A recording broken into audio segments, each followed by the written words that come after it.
Now, maintaining focus is not easy for me. I'm not sure if it's the multiple concussions or maybe it's the ADHD that runs in my family. I don't know. Can you relate to any of that? But I certainly need certain things that will help me with my focus. So I want you to tell me, does this at all sound familiar? You're ready to start working, but then you think, you know what, I'm just gonna quickly check Facebook, then Instagram, then Twitter, then my email, and then just to be safe, I'll just check Instagram one more time.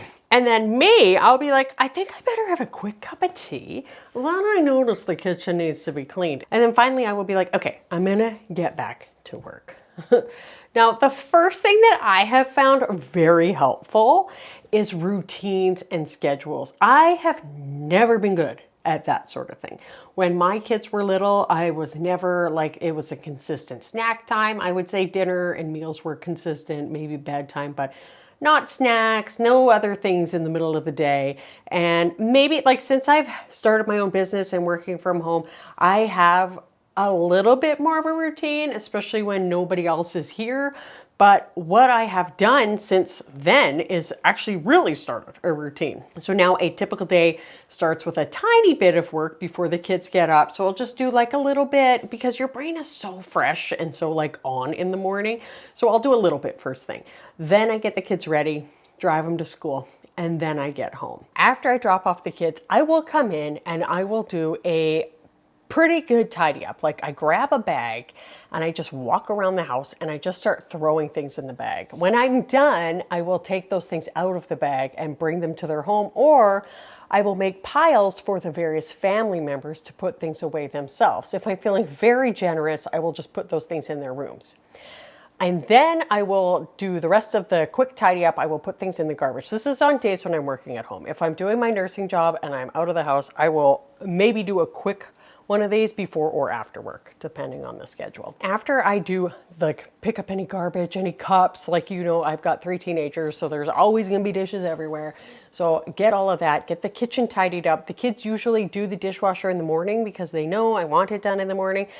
Once that is done, I can get stuff put away, get the cupboards wiped, because then I can actually focus. I need a clear environment to focus. The environment is so important. Once I have that done, I will fold a load of laundry and then the kids can put that away after school. My kids, 2 of them have ADHD, so does my husband. So I now do their laundry just to help them out because they have a lot of other things on their plates being in high school. Now, one thing about when you're creating your routine that I found really helpful is just to put one thing in at a time, because if you don't, you are going to completely overwhelm yourself. So just add one aspect at a time, and then slowly it will become kind of like an autopilot thing. Like one of the things I added was just like having a glass of water first thing before I had my tea in the morning, because I know my body has not had water all night and it really wants some. Do I enjoy it? No, I don't like having a glass of water first thing in the morning. Often I've just brushed my teeth. It burns a little, but I do it, right? So little things like that. Also, I now keep my phone in my office overnight. So no more social media until 9 a.m. When I go to bed, I honestly used to, like my husband, he puts his head on my lap and we watch TV in bed together. It's so cute.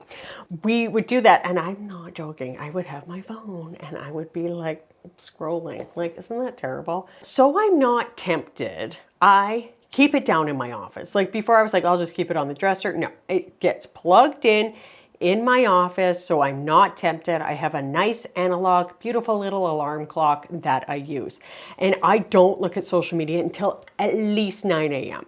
I now basically have a rule for myself that I have to create something before I consume something. So like today, I wrote a video because I was like, I need to do that before I consume anything. In the morning, I am tempted to just sit down and watch like my favorite YouTube channels of like Tasting History or Dancing Bacons or whatever, but nope, I don't do that anymore. I'm very strong with myself. The other thing I do is I make my schedule the night before.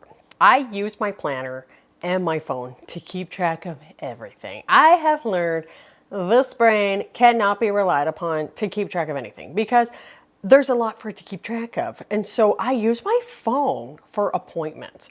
Anything that I have to go to, anything that cannot be missed, I use it for. I use my planner for business tasks, for meal planning, basically things that are going to happen regardless. I just have a good habit for that. And I will look at my planner the week before, and basically I have a list of tasks that I want to get done, like say, like I'll do this on like Friday, and then I will sort of plug things in. Like Sunday night, I'll plug in the things I want to get done on Monday, and that is how I plan my day, because I want to make sure that I'm tackling things.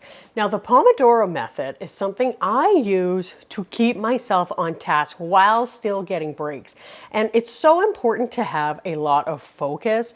And what I do is when I have say I'm going in my office and I'm like, okay, I'm going to work his tail. It's so fluffy. I keep touching it. When I go in there, I'm just like, okay, I am going to work on this. So what I do, I make sure that the desk is nice and clear. I want my desk clean, and I don't want to be distracted by anything. So I make sure that like I close the door. I've done all of my normal stuff in the morning, because I can't focus if I know that the rest of the house is clean. I'm dirty. I'm not a neat freak. I just can't focus if I don't. It's something deep down that's like, you still have work to do.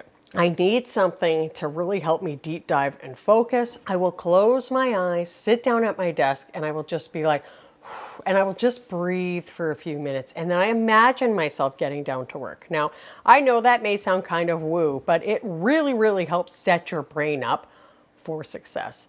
I then put in my AirPods and I put on the focus playlist on Spotify. Set a timer for 25 minutes and you work for 25 minutes focused on that thing. You aren't checking your phone. You aren't answering the phone. You aren't doing anything. If you're like, I forgot to feed my cat, you don't feed your cat until that 25 minutes is up, unless the cat is like clawing off your face or something. And you focus for 25 minutes. You will be amazed at how much you can get done in that 25 minutes.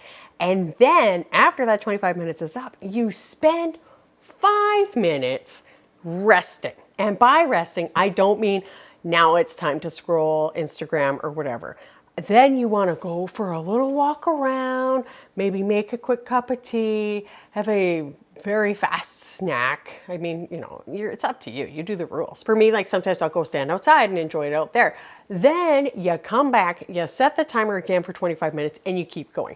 So you can potentially get so much done with this technique, and you can use time blocking to use that technique as well. So you like say, okay, I think this would be like 2 blocks of time. So that would be like 2 of those Pomodoro sessions. It's super, super important to have a supportive environment. Now, clutter is hugely, hugely distracting. Like I talked about how I know like I have laundry to fold and I will find that distracting.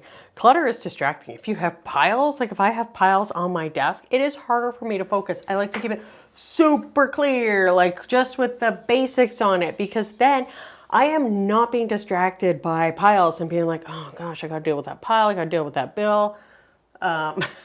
A lot of people have a lot of clutter and they're wondering why they have trouble focusing. They're wondering why their kids have trouble focusing. If you're an entrepreneur, do you have stacks of things around you? Do you have boxes behind you? Do you have subscriptions to things coming in that you're not dealing with? You need to set yourself up for success by making sure that your environment is clear and that it is decluttered.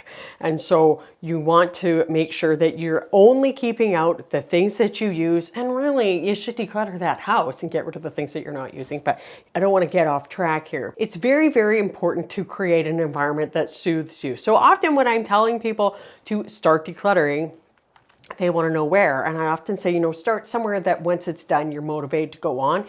If you're a person, an entrepreneur, or somebody who works at home, or somebody with ADHD who's got stuff to do at home, I want you, or an entrepreneur with ADHD who's got stuff to do at home, I want you to really try to make sure that your work area, the place you need to focus, is set up for success, that it is a supportive environment, that you don't have a lot of things distracting you. I have like one picture of my family here, and if I want a different picture, I will rotate them out because I don't want a bunch of pictures here. Just the one is good for me. Some people wouldn't have any, right? So set that environment up for success.